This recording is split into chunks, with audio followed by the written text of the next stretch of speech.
Now, the fact that Liverpool's 2-0 win over Manchester City here this evening was only wrapped up in the 78th minute might fool you into thinking this was something of a tight and difficult game, but let's have it right, it was nothing of the sort. It was an absolute demolition job from Liverpool that confirms them as heavy Premier League title favourites, and for me confirms also that Manchester City are going to be nowhere near that race this season. And I do understand some supporters are maybe a little bit wary of saying that at this early stage. It is only December, and so many times in the past we've seen City have a bit of a wobble in this part of the season and then come on strong at the end and eventually go on to win it. But I think we have to say what we've seen from Manchester City so far this season, and in fact what we've seen on the pitch today, which is poor performance. And I thought, as bad as City have been in other games, I thought Liverpool showed again that they are a class above them here today. They totally tore them apart to such a degree that, as I say, it's not just about that 11-point gap, it's the fact that you're looking at a City team that has no chance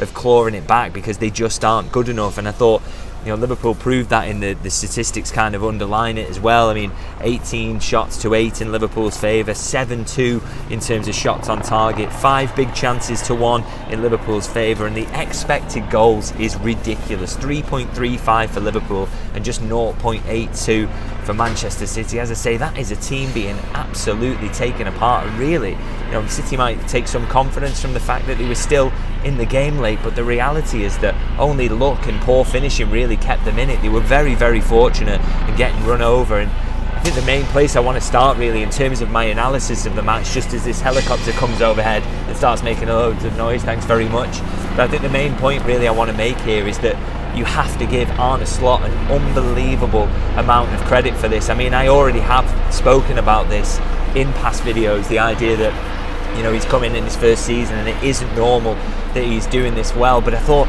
today really showed kind of why he's doing so well and what his true kind of brilliance is, in that he showed every element of how good his management is and his tactical mind. Because you look at the first half and it was almost a kind of throwback to Jurgen Klopp football, that really aggressive press, high turnovers, Liverpool being really physical and running all over City, and those high turnovers then being turned into really good chances that obviously they put one of them away and then can't put the others away. But the second half, I thought Liverpool didn't dominate in that similar way, but for me that's even another kind of tick in the box for Arne Slot, in that he showed that he's so versatile. I mean, so in that second half it's 34% possession for Liverpool and 66% for City, so they start to dominate the ball in the way that they would always want to in matches. But Liverpool, they just react so brilliantly to it. They're able to sit in, they're able to soak up pressure. The XG count shows you that they don't really give up any big chances at all. They keep City quiet, and then they are the ones who keep, in that situation, creating chances. So the manager's kind of saying, and the players themselves as well, we've got a million different ways to hurt you. If you want the game to be played in completely different terms in the second half, then we'll also be better than you in this way. And as I say, that just talks about the versatility of this team, but also the tactical mind of the manager, that he doesn't mind winning in different ways. And that's not just from game to game either, it's even in the same game. You can play a first half in one way and win that 1-0, play the second half in a completely different way and also win that 1-0, and in the end you get an extremely dominant performance and Liverpool coming out on top. And as I say, I think he just speaks to Slot's versatility, but we've already seen that in game to game, but he did it in one game here and on the biggest of stages. It's so we've heard so many times recently, haven't we, that there's so many tests to come for Arne Slot, but he's just beaten Real Madrid and Manchester City 4-0 on aggregate across this week, and absolutely deserved to. Liverpool were dominant in both games. There's no good fortune in their favour, and it probably could have been more in both games. So phenomenal performances, both of them, and just says absolutely everything about this manager for me, that it might still be early days and maybe you could have some egg on your face saying this early, but to me it chimes with everything I've heard from Feyenoord fans in the comments, that since Slot was appointed, that this is a very, very special football manager. And I think you can look at his start to life at Liverpool and think that we are starting to see that as well. And the fact that there's even more to come as he kind of gets his teeth into this role and continues to develop his team, it's quite frightening really, because Liverpool are already at the moment certainly on form the best team in Europe, arguably. So the fact that they keep proving it against this big opposition certainly helps. And yeah, just another marvellous performance really, that I think just says everything about what this manager is, and he's looking very, very good in these early stages. Now I'm going to go into a few individual performances as usual, and I have to start with Mohamed Salah. I don't speak about him enough for a guy who is just this ridiculous in terms of his output. And again, you look at that first half that Liverpool are missing chances. Well, I suppose throughout the whole game, actually, Liverpool are missing chance after chance, but he's the one who comes up with the big moments, isn't he? I mean, that ball that he plays for Gakpo to set him up for the opening goal is ridiculous. I mean, we know how good Salah has been as a goal scorer down the years, but his playmaking in recent seasons has just been, up there with anybody in world football, really. And to be able to see and execute that pass that Gakpo basically just has to run onto the ball and let it hit his shins, it's just a moment of sheer genius that puts Liverpool in front. He's absolutely sensational. And I think the penalty as well, I mean, you can talk about penalties in terms of boosting your output and being helpful to players who take them in terms of boosting their goal numbers. But you think of the pressure that Salah is under when he puts that ball on the penalty spot there. He's missed one in midweek against Real Madrid, and so that's obviously in the back of his mind. Also a bit of nerves around the stadium that Liverpool, it's a crucial moment.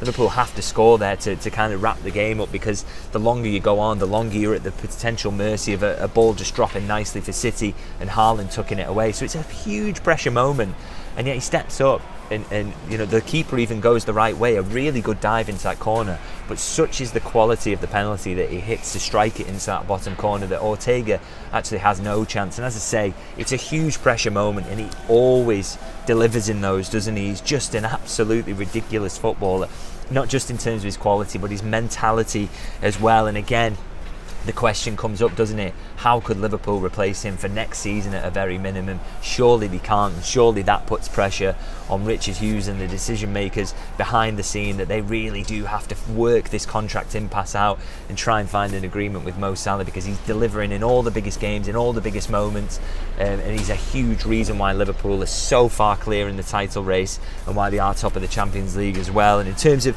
other individual performances, I want to move back into midfield and talk about a guy who I thought was absolutely outstanding today. That's Dominik Szoboszlai. Now, I kind of knew he was going to start this one because it made perfect sense to me. Not just the fact he was rotated out against Real Madrid, which I thought might have just been more to do with the fact of how much work he put in against Southampton, but I kind of thought he was perfect for this game. You'd looked at City's other games and seen how they'd been run over in midfield. They looked slow, weak in there. They looked their age as well if you're looking at someone like Gundogan. And so Liverpool needed to exploit that, and you could not think of someone better to do that than Dominik Szoboszlai, and I think he absolutely delivered on that. He ran all over them, and you look at his defensive numbers here: 7 recoveries, 4 out of 6 duels won, and he ran and ran and ran and ran and covered so much ground, slowed City down when he needed to, just by getting behind the ball, worked his socks off and gave Liverpool the platform.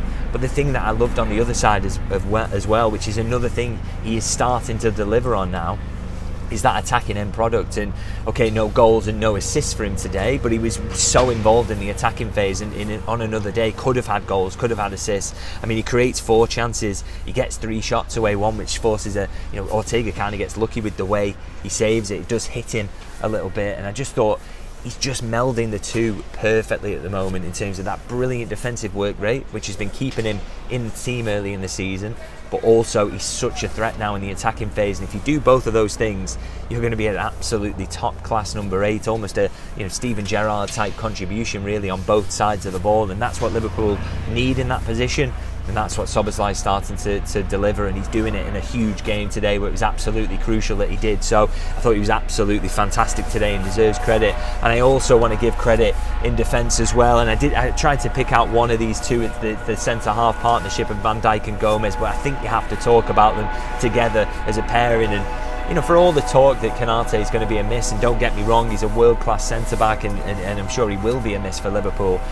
But you can't forget that Joe Gomez and Virgil van Dijk was the centre-half partnership when Liverpool ran away with the Premier League. That is a high-quality partnership, and I doubt Joe Gomez has got much worse since then. And Virgil van Dijk, as we know, is playing at the very same level, and I just thought they just kind of, you know, ran it back today. They were absolutely brilliant in there together, and the defensive numbers actually, when I kind of looked through them, were not that impressive really, kind of not, you know, kind of stand out in that sense. And I guess that's because Liverpool were generally so dominant, you know, particularly in that first half in terms of possession.